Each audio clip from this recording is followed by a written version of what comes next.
Hi, I'm John Stevenson, and we're going to be looking at the Gospel according to Mark. Of course, the title is found in nearly every manuscript that we have of this book, of this Gospel account. The author, according to tradition, is John Mark, although usually his name is just given as Mark.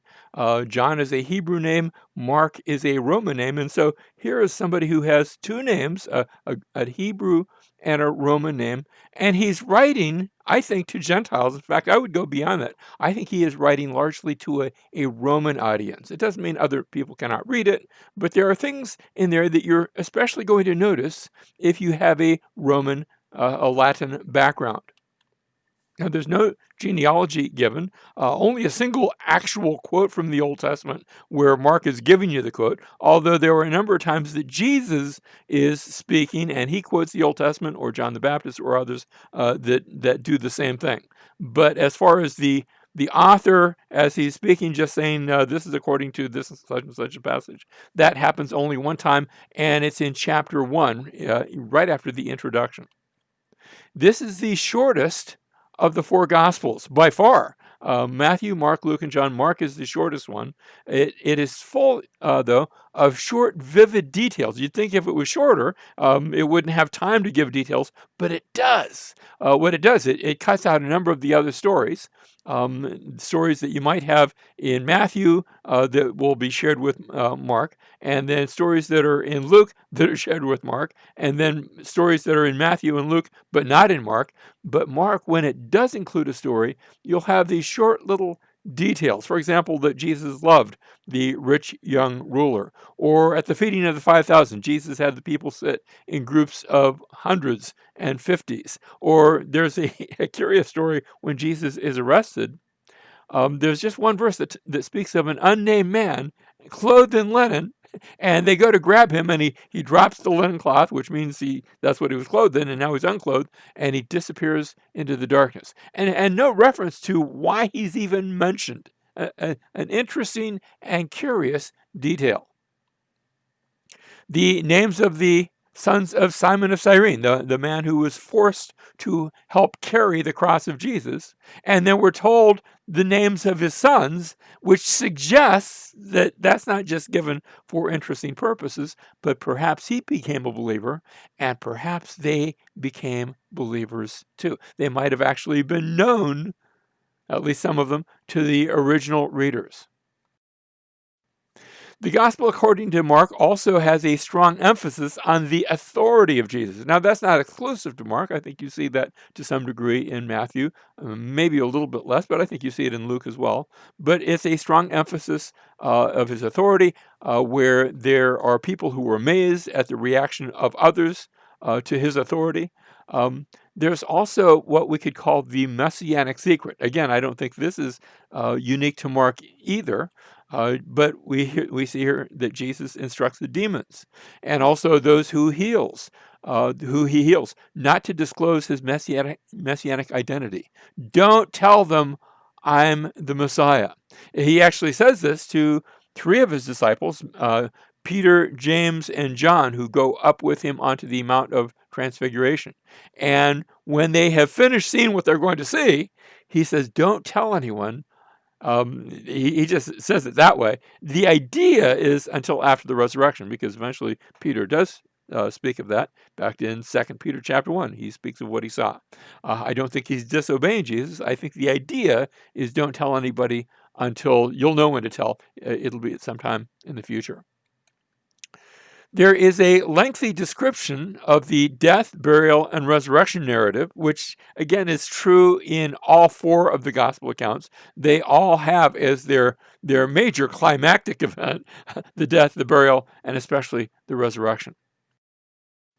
Now, there is a number of instances of what we call intercalation. That is that you'll have bookends that bracket in a central story. For example, in Mark chapter 3, verse 20, the family of Jesus comes to take custody of him. They think, well, things are getting out of control. We need to bring him home, and then maybe things will settle down. And so that's just in 2 verses. And then you see a story about the scribes who were accusing Jesus of casting out demons by the power of Beelzebul. And Jesus' response to that accusation. And then the next thing you read about is that the family of Jesus arrives, and people tell him, your brothers and your sister and your mother are here. And he redefines who is his brother, sister, and mother. He says, anyone who believes in me, they are my brother and my sister and my mother. So notice how the reference to the family is mentioned. Then you have this instance of the scribes accusing Jesus, and then the rest of the previous story where the family arrives. Similar case takes place in the story of Jairus, who comes and asks Jesus to come and heal his daughter. Now, in the other gospel accounts, in Matthew and Luke, we just read of a synagogue official. It's Mark who gives us the name of the synagogue official. His name is Jairus. But then on the way there, as they are traveling, a woman with an issue of blood touches the cloak of Jesus and is healed. Now, Matthew mentions that as well, and I think Luke does also. So that is referenced there. And then after he deals with her, he speaks to her about how her faith has healed her. And then the news arrives that the daughter has died, and he goes in and he raises her from the dead. A third instance where Jesus sends out the 12 with authority over unclean spirits. And then King Herod, this is Herod Agrippa, who hears about these who were going out with authority and they're casting out demons. And he comes to the conclusion that it is John the Baptist. Which then, Mark, having said that, what he's thinking, has to pause and explain the story of John the Baptist, how he had been arrested by Herod Agrippa, how he had been put to death, and he gives that story.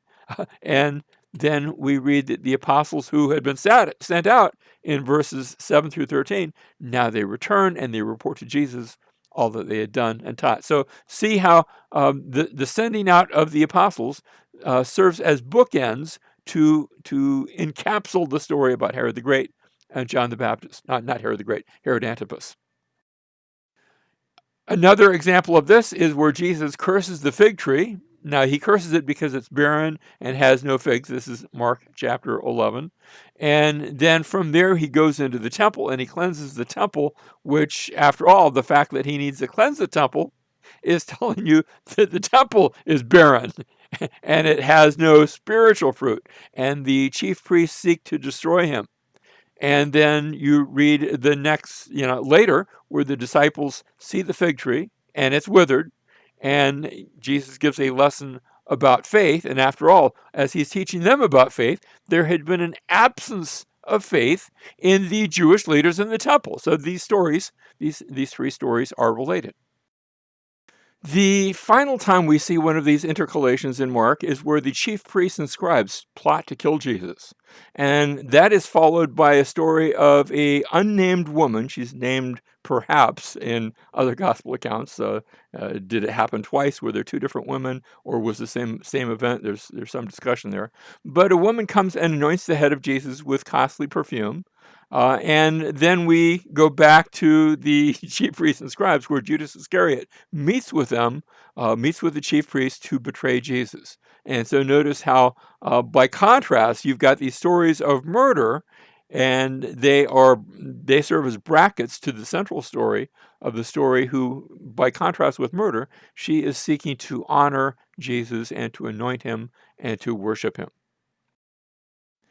Now, Mark has his big emphasis, Jesus as the servant of the Lord. And it's perhaps for that reason that Mark has no genealogy or even a birth narrative.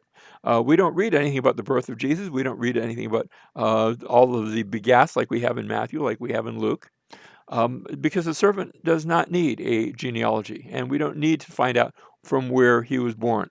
The narrative instead begins with the ministry of Jesus, and there are only 2 sermons of Jesus that are given in this gospel account. The parables of the kingdom, that's in chapter 4, And the Olivet Discourse in chapter 13, those are the two primary sermons. Instead, we'll read of a number of sayings of Jesus, a few short teachings of Jesus, but these are the two longer discourses, longer sermons.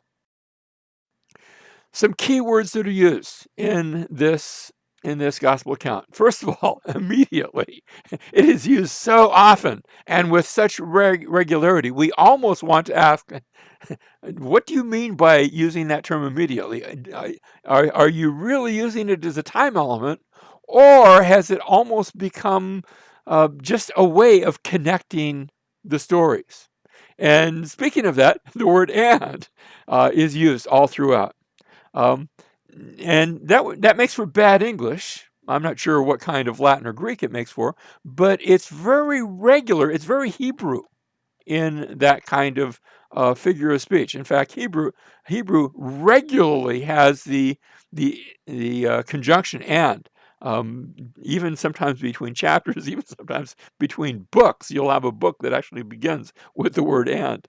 And Mark is doing the same thing. There is also a regular use, this is not exclusive to Mark, but there's a regular use of the historic present. We do this all the time when we're telling a story.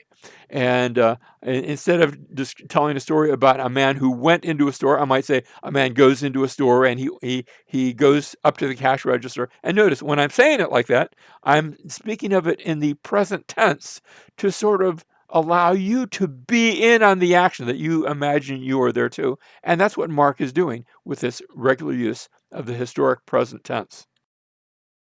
Now, all four gospel accounts begin with a statement of the true identity of Jesus. Matthew begins, Matthew chapter 1, verse 1, the record of the genealogy of Jesus, the Messiah, the son of David, the son of Abraham, and then he moves right into the genealogy to show that Jesus is the son of Abraham and the son of David. But he begins speaking of Jesus as the Messiah. Now remember, the way you say that in Greek, Jesus the Christ, that's actually how the Greek text would say. Mark begins the beginning of the gospel of Jesus Christ, the Son of God, and then it launches into first a short quote from the book of Isaiah, and then it goes into the ministry of Jesus. Luke, you don't read about who Jesus is until you get down to about verse 35, because what happens is Luke is going to tell you who Jesus is as part of the story. And as part of the story, the angel Gabriel is going to come to Mary and will be speaking to her, and will speak about how the Holy Child shall be called the Son of God. And so you find out, still in the first chapter. And then John chapter 1, verse 1 starts off, in the beginning was the Word, and the Word was with God, and the Word was God. So all four Gospels begin telling you who Jesus is. Luke, you have to read into the chapter, but Matthew, Mark, and John all begin in chapter 1, verse 1, telling you who Jesus is. It's been noted, and this isn't mine. Somebody else put this together, but I thought it was cute and worthy of sharing. Notice how Matthew begins. Before I begin, let me give you the genealogy of Jesus, so you'll know this is about a real person. That is after verse 1. He goes on to give you the genealogy of Jesus.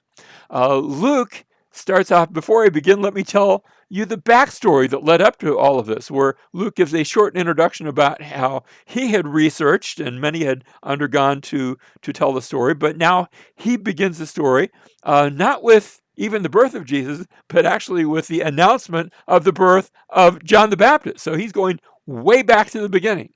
In the Gospel of John, notice, before I begin, let me explain why it's important to believe that Jesus is the Son of God. In the beginning was the Word, and the Word was with God, and the Word was God, and the same was in the beginning with God. And so he gives us a theological treatise in the first 18 verses of his Gospel account. How does Mark begin? Euthos, which in Greek is immediately. And the point is that he jumps right into the story. Can I say it this way? He immediately jumps into the story.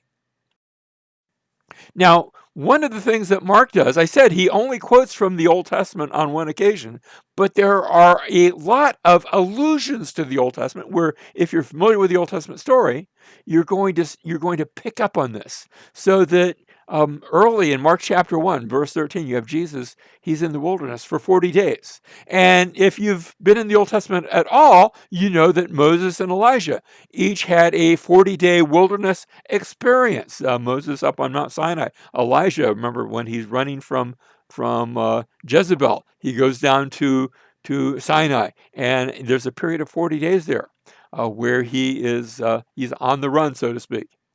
In Mark, we read the unclean spirits who speak to Jesus, and they say, "What business do we have with each other?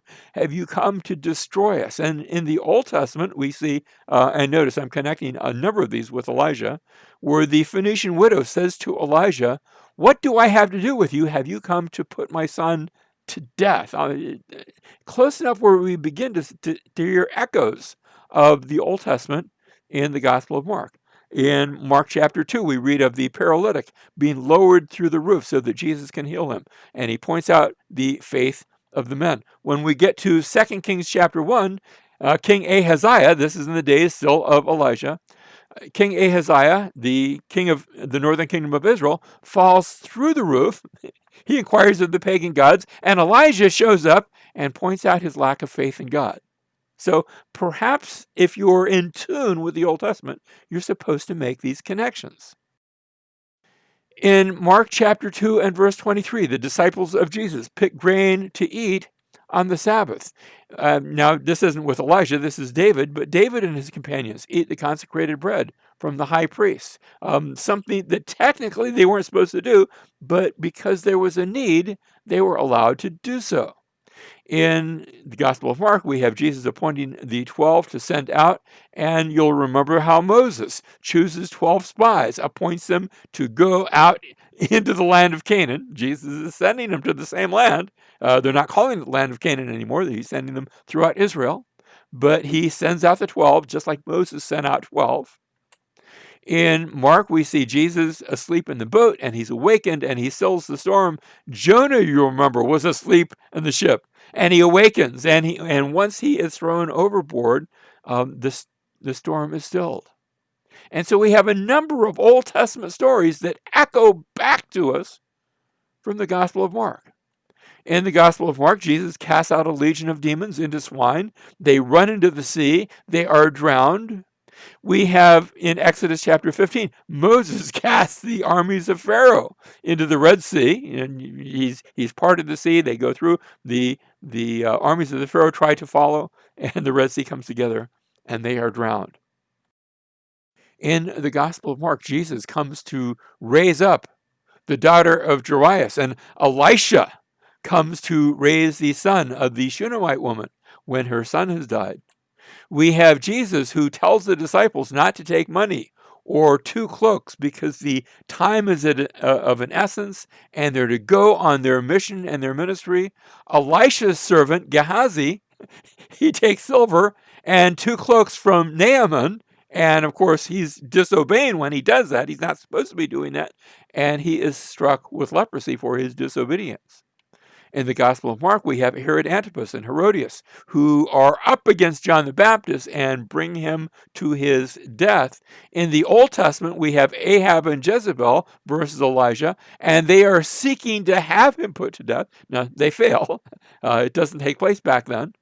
But still, there is the obvious connection when we read of Herod Antipas and Herodias versus John the Baptist that reminds us of an Old Testament story. In the Gospel of Mark, Jesus multiplies bread and fish for 5,000, and there are 12 baskets left over. In 2 Kings chapter 4, Elisha multiplies 20 loaves of bread and grain for 100 men. Now, notice in the case of Jesus, there's a lot more involved, a lot more people, a lot more bread because it's provided for so many different people. And so notice how Jesus is the one who's greater than Elisha. Now here's our outline for the Gospel of Mark. And we can divide it into 2 major sections. We have the service of the servant and then the suffering of the servant, although the suffering doesn't begin right in the middle of chapter 8. Here's why we divide it here. We begin with an introduction. That's the first few verses of chapter 1, the baptism and the baptism is mentioned. And then we have the public ministry of Jesus that encompasses most of that first section of the book.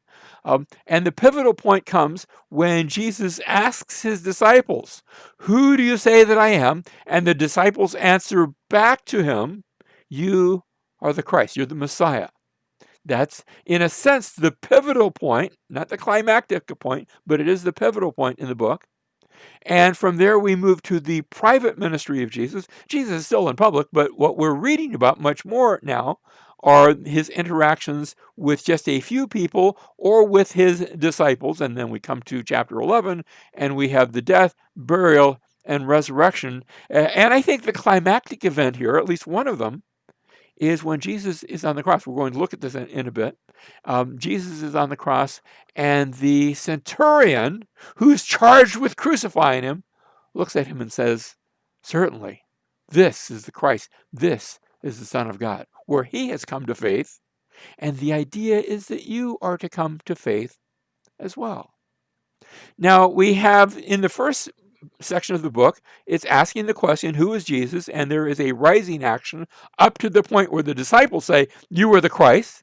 But we're going to go from there to what we could call the falling action, although in some cases is asking, what did he come to accomplish? But also, remember, it's going to have that climactic event where the centurion will come to the same conclusion to which the disciples came.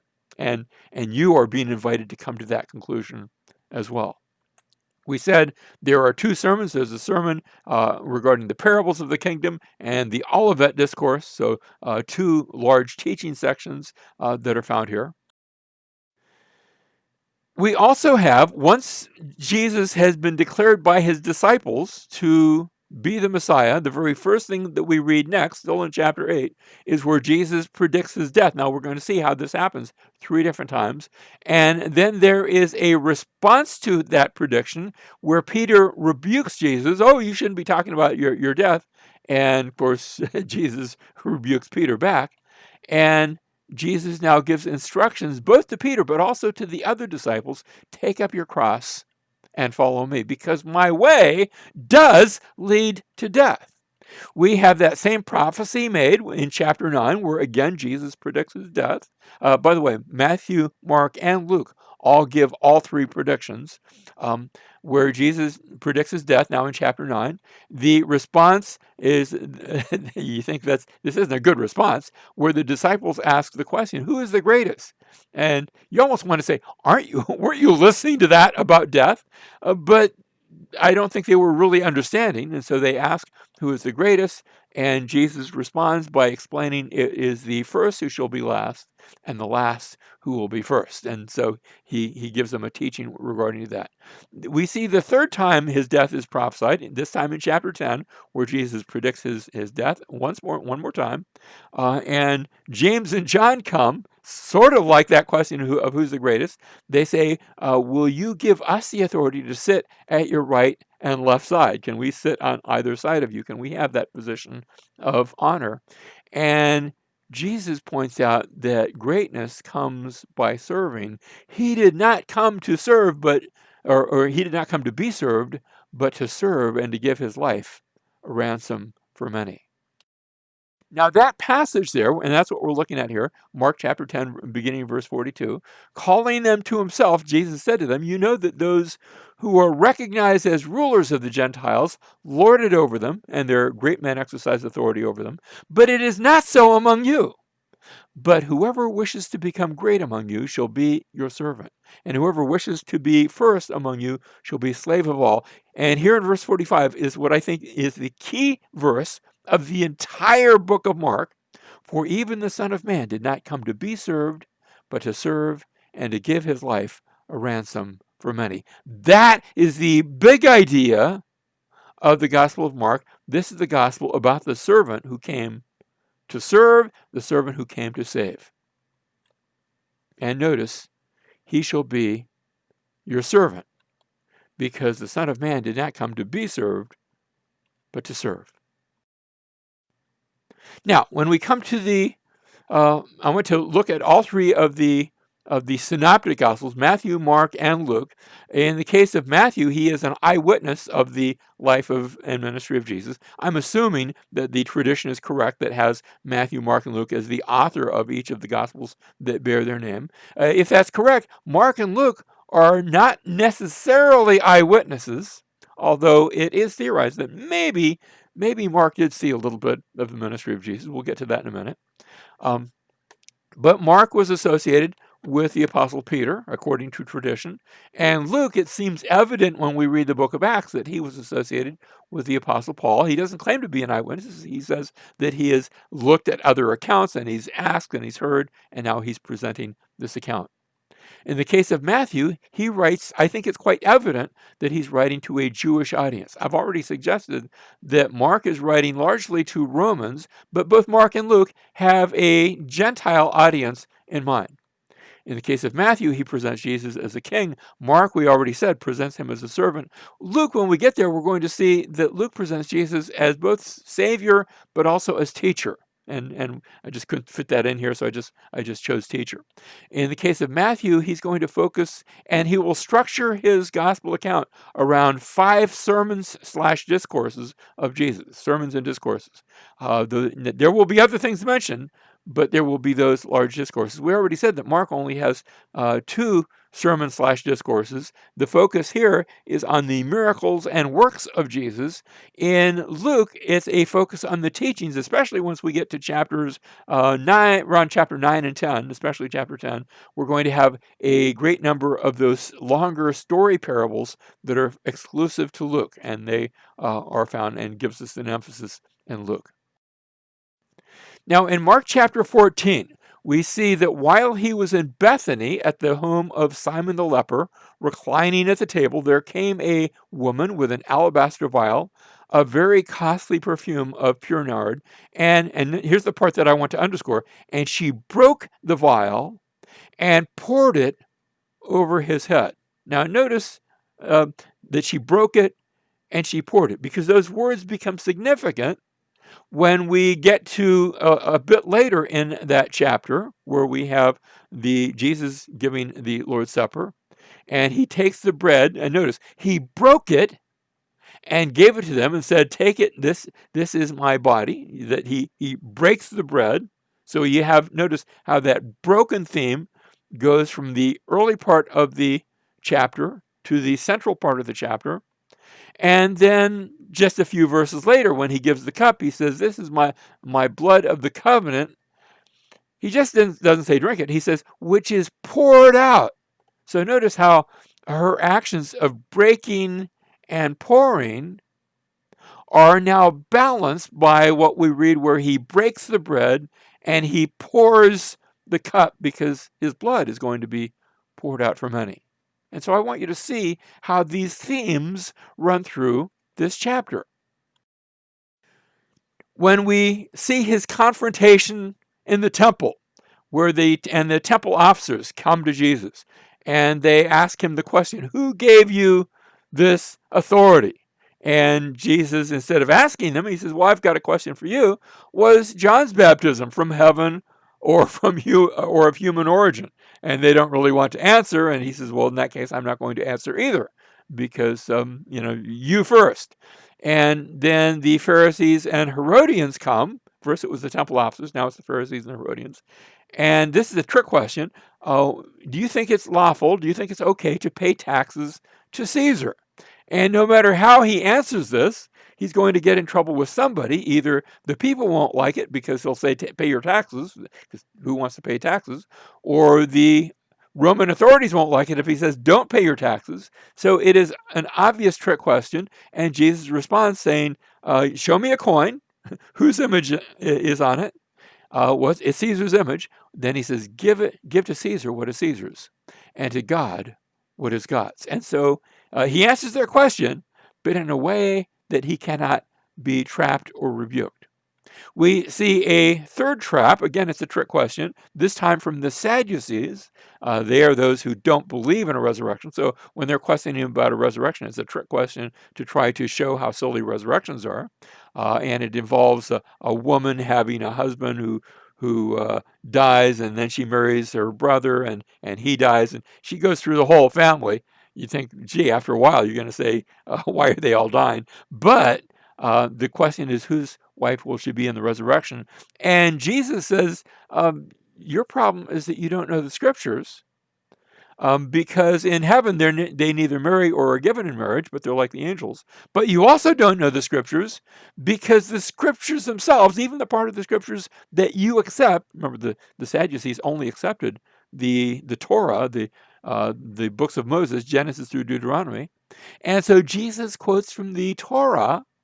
He quotes very specifically from Exodus chapter 3, where God shows up to Moses and says, I am the God of Abraham and the God of Isaac and the God of Jacob. He doesn't say, I used to be the God of Abraham, Isaac, and Jacob. He says, I still am, which tells us that they are, in some sense, still living. There is life after death. Now, the confrontation of the temple continues, where a scribe comes and asks, what is the greatest commandment? And Jesus says, love the Lord your God with all your heart, with all your soul, with all your mind, and your neighbor as yourself. And then when he sort of gets that, Jesus says to him, you're not far from the kingdom. You see, the others had been asking trick questions. I'm not sure if this was a trick or not, but Jesus looks at him and sees his heart and calls him to faith. After this, we read that no one would ask. And now Jesus asks a question. He puts the question out there. And again, it's a little bit of a trick question, not to trap somebody. Well, maybe it's to trap somebody into believing. It's a riddle question, where Jesus asks the question, who is the Messiah? And they all know, well, the Messiah is the son of David. He says, in that case, which that was correct, in that case, why does David say in Psalm 110, and he quotes the psalm to them, where the Lord said to my Lord, Yahweh said to David's Lord, sit here at my right hand until I make your enemies a footstool for your feet. And the question is, how can David call the Messiah his Lord? Because the Messiah comes after David, and the Messiah is the son of David, and you never call your children Lord. So the question is the Messiah David's son, or is the Messiah David's Lord? And of course, we understand that the answer is both. The answer is yes, he is David's son, and he is also David's Lord, because even though he's David's son, he pre-existed David.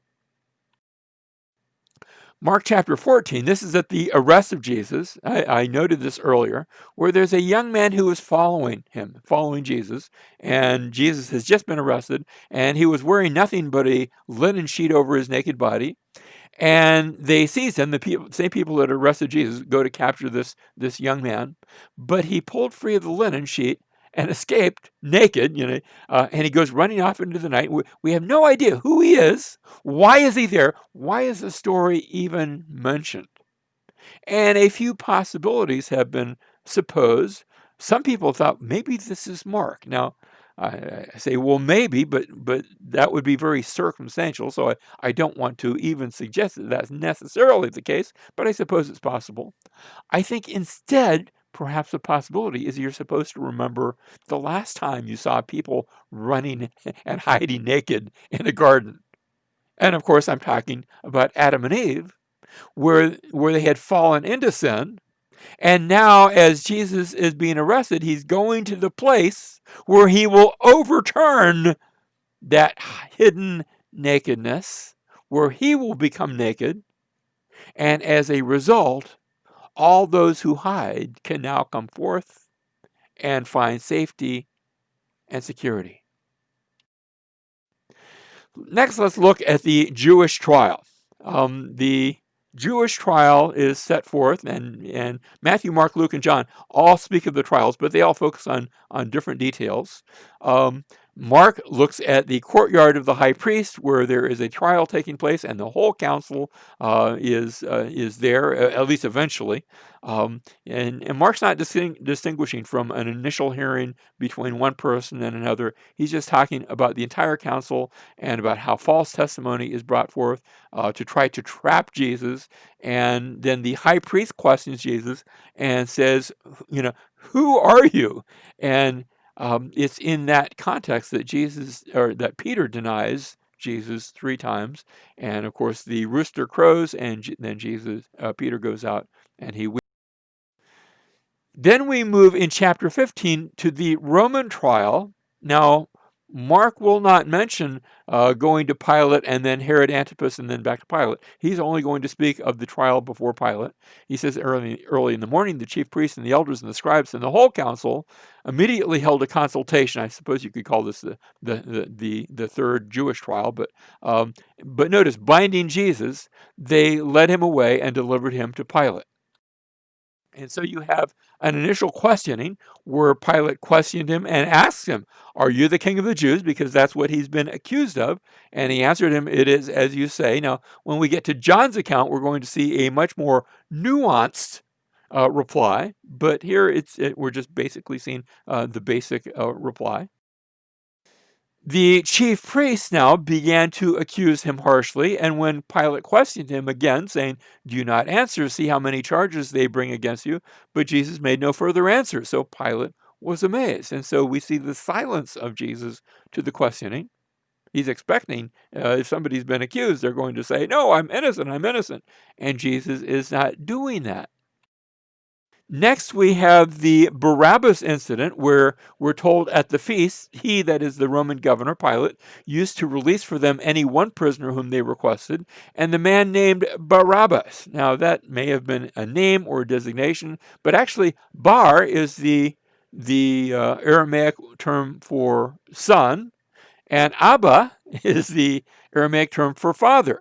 So we could say the son of the father, a father's son.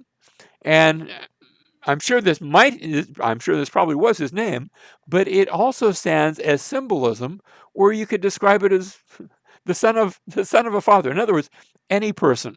John Doe, we might say here in the United States, when we want to describe somebody who is nameless. The man named Barabbas had been imprisoned with the insurrectionists who had committed murder in the insurrection. And the crowd went up and began asking him to do as he had been accustomed to do for them. So there are certain people saying, "Okay, you're used to giving us a request. Give us a request." Verse 9, Pilate answered them, saying, "Do you want me to release for you the king of the Jews?" For he was aware that the chief priests had handed him over because of envy. So there is the crowd, but there is also the chief priests. Notice two different groups of people, not all with necessarily the same agenda. Verse 11, but the chief priests stirred up the crowd to ask him to release Barabbas for them instead. And so they had not initially, that wasn't their agenda, but notice how their agenda changes when you don't have an agenda. Sometimes you end up borrowing somebody else's, and that's what takes place in verse 11. And answering again, Pilate said to them, what shall I do with him who you call the king of the Jews? Notice how he keeps referring to Jesus as the king of the Jews. Now, I think Pilate means this as a bit of an insult. He didn't really care for the Jewish people. He certainly didn't care for the priests and the religious folk. And verse 13, they shouted back, "Crucify him." Notice how the mob had been, and it had turned into a mob, and they had been persuaded to sort of buy into the charge of the Jewish priesthood, the Jewish leaders. Verse 14, but Pilate said to them, "Why? What evil has he done?" They don't need a reason by this time, but they shouted all the more, "Crucify him." Willing to satisfy the crowd, Pilate released Barabbas for them, and after having Jesus scourged, he handed him over to be crucified. Now, as we move in to the crucifixion event, I need to speak to you a bit. I'm going to change topics, but not really. It only looks like I'm doing it. I need to speak to you about the practice of a Roman triumph. And here You're actually looking at the one of the panels of the Arch of Titus, and it's showing a Roman general who would eventually be a Roman emperor, and he is engaged in a triumph. A triumph was a tumultuous parade in which the victorious general, and eventually this was reserved only for emperors. Julius Caesar was the last sort of general person to get a triumph, and already he had been declared imperator, so he had that title of emperor. And he would be set upon on a chariot, and then he would be taken through the city in this great parade. Now, the triumph would begin when the Praetorian Guard, that is, the guard whose duty it was to protect and honor, the personal bodyguard of the emperor, they would gather together to him to make him ready for his parade, for this great honor which was going to be done for him. They would dress him in purple. You say, well, what's so special about that? Actually, if you were Roman, you were not supposed to wear purple. That was reserved for kings, and Romans didn't have kings. Romans had an emperor. You say, well, isn't that like a king? Well, to the Romans, it made all the difference in the world. It was like we have presidents, but we don't have kings here in the United States. The same thing was true with the Romans. But on this day alone, they would dress him in purple. Next, they would take a victory wreath. Notice how it's pictured here, where a slave is taking a wreath and holding it over his head to show that he is the victorious one. Next, they will acclaim him with titles of honor and respect. And then comes the procession as they process now through the city on a very specific route, winding through the city of Rome and coming at last to Capitoline Hill. And Capitoline Hill, the name Capitoline means the hill of the skull.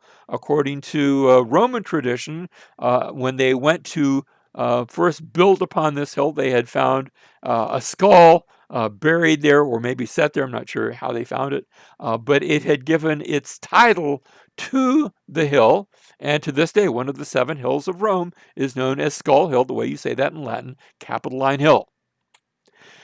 Once he got to the hill, he would ascend and he would be given a libation of wine, but he would not drink it. Instead, he would pour it out in front of all the people, and he would stand there amidst his 2 most honored friends, one on either side of him, and there would be placed then an inscription detailing his great victories, all that he had accomplished, and all that he was. Finally, they would look for signs in the heavens. In fact, it was reported that when Julius Caesar's funeral came about, that there was a star, maybe a comet, in the heavens that shone for an entire week. They would look for similar signs, and they would acclaim him then by Senate acclamation to be the Son of God. Now, what I've just described to you is the crucifixion of Jesus that is being described in a similar way. You'll remember how the Praetorian Guard shows up, and they're actually called the Praetorian Guard. And they take Jesus not to honor him, but to mock him, and they dress him in purple. And they fashion a crown of thorns, sort of like mimicking the victory wreath, but they take this crown of thorns and they press it onto his head. And they say, "Hail, King of the Jews." Again, not to honor him, but to mock him, but they are saying words of acclamation. And then begins the procession through the city. And of course, we have those that are forced into serving. Simon of Cyrene, who is forced to help carry the cross. And they come finally, not to Capitoline Hill, but to Golgotha, or as it's known in Latin, Calvary, the hill of the skull. Once he is upon the cross, Jesus is given a libation of wine, and when he tastes and realizes that it's wine, he refuses to drink. You say, well, where's the honored friends? Remember that Jesus is crucified amidst 2 thieves. and an inscription is placed upon his cross. This is Jesus, the King of the Jews.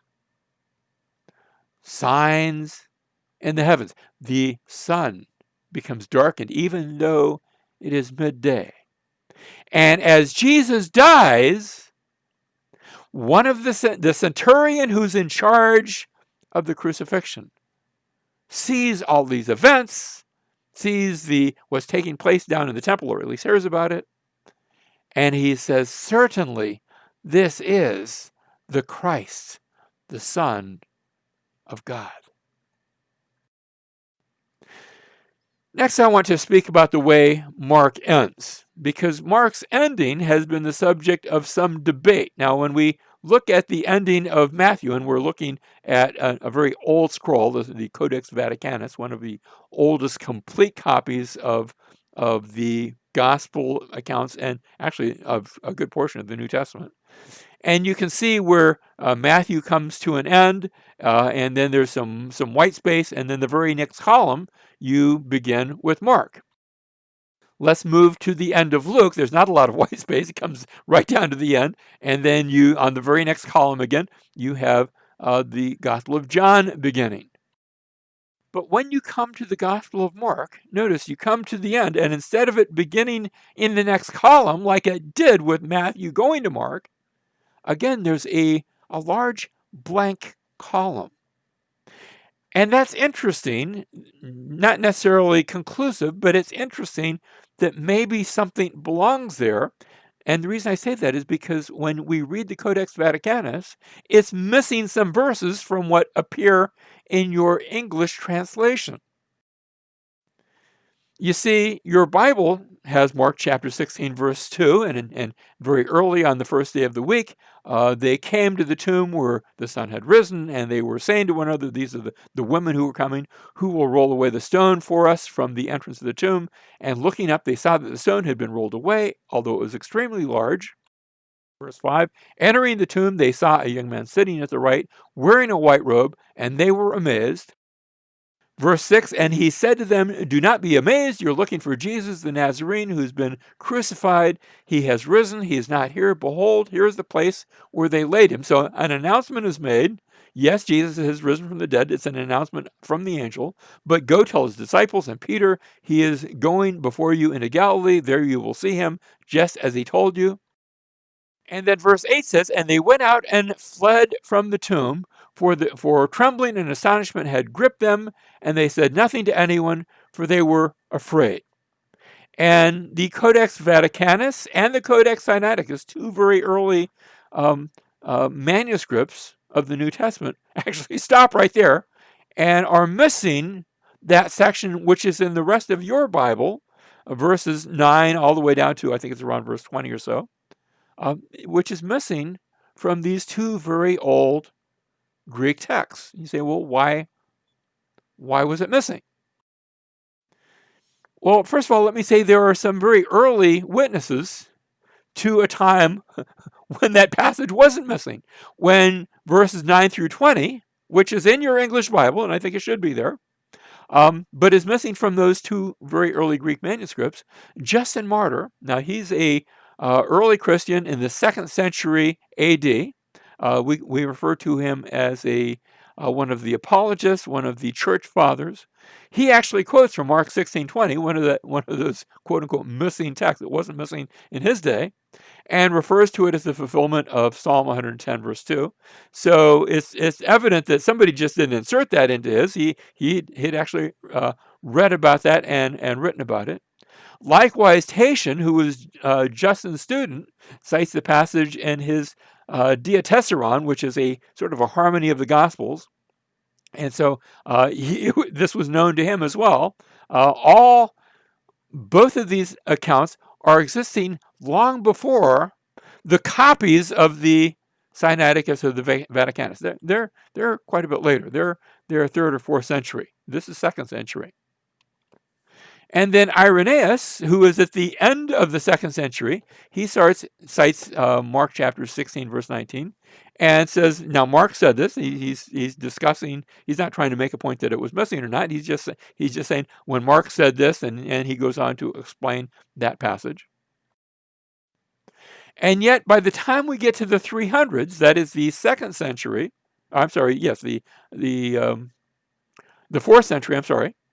By the time we get to the 300s, Eusebius of Caesarea, who is an early church historian, he says that the short ending, where it stops after verse 8, was seen in most copies of Mark in his day. So somehow it had gotten lost, and then copies were made where it was also missing. You ever have a book and maybe you lose the last page? It gets old, and the last page maybe falls out. And well, what are you going to do? Especially if you're trying to copy that book by hand. You can't just go to the store and buy a new copy because they didn't have stores like that.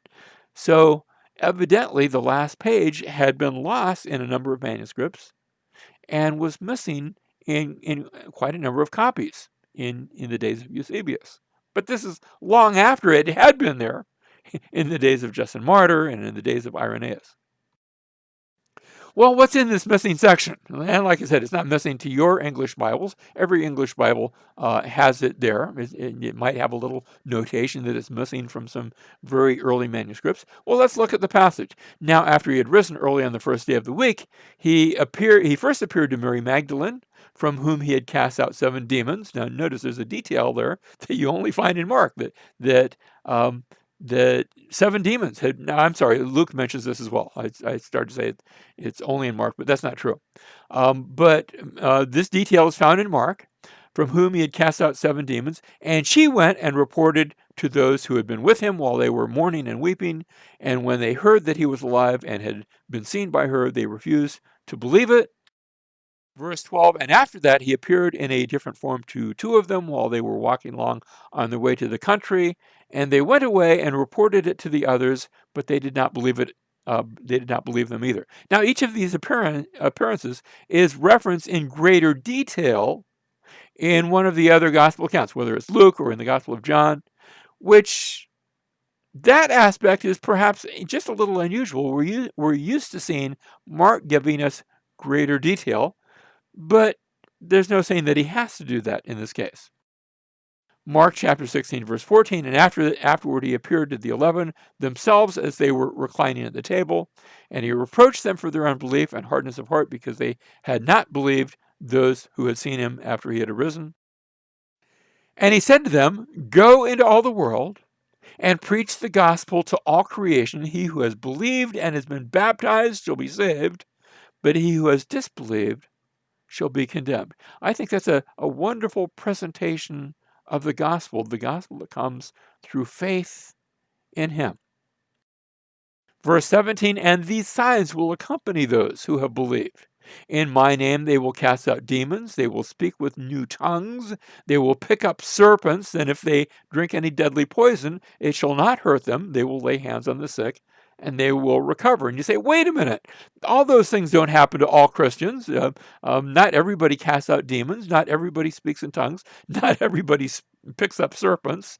Well, it's not saying that everybody is going to do those things, but that those signs would follow. And as we read the book of Acts, those signs did follow.